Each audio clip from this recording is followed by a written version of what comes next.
গাজায় থেমে নেই ইসরায়েলি বর্বরতা। উপত্যকাটিতে একের পর এক হামলায় বাড়ছে মৃতের সংখ্যা। হতাহতের বেশিরভাগই নারী ও শিশু।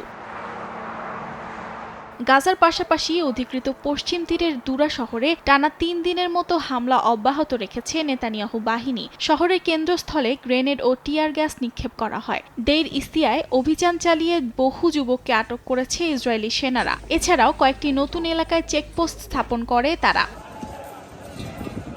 গাজায় ইসরায়েলি হামলার মধ্যেই কাতারে চলছে যুদ্ধবিরতির আলোচনা। হোয়াইট হাউসের জাতীয় নিরাপত্তা উপদেষ্টা জানান, ইসরায়েল ও হামাস যুদ্ধবিরতি ও বন্দি বিনিময় চুক্তির খুব কাছাকাছি পৌঁছে গেছে। যদি ট্রাম্প ক্ষমতায় আসার আগে চুক্তি না হয়, তবে গাজায় সহিংসতা আরও বাড়ার আশঙ্কা রয়েছে বলে জানান নবনির্বাচিত মার্কিন প্রেসিডেন্টের শীর্ষ কর্মকর্তারা। এদিকে বিদায় মার্কিন জো বাইডেনকে ধন্যবাদ জানিয়েছেন ইসরায়েলের প্রধানমন্ত্রী বেনিয়ামিন নেতানিয়াহু। যুক্তরাষ্ট্রের নতুন প্রেসিডেন্টও ইসরায়েলের প্রতি সমর্থন প্রদর্শন করবে বলে আশা ব্যক্ত করেন তিনি। ২০২৩ সালের ৭ অক্টোবর থেকে গাজায় হামলা চালাচ্ছে দখলদার ইসরায়েল। চলমান হামলায় ৪৬,৫০০-এর বেশি ফিলিস্তিনি নিহত হয়েছেন, আহত হয়েছেন ১ লাখের বেশি, আর বাস্তুচ্যুত হয়েছেন লাখ লাখ ফিলিস্তিনি। অর্জিতা সোয়াজিন, সময় সংবাদ।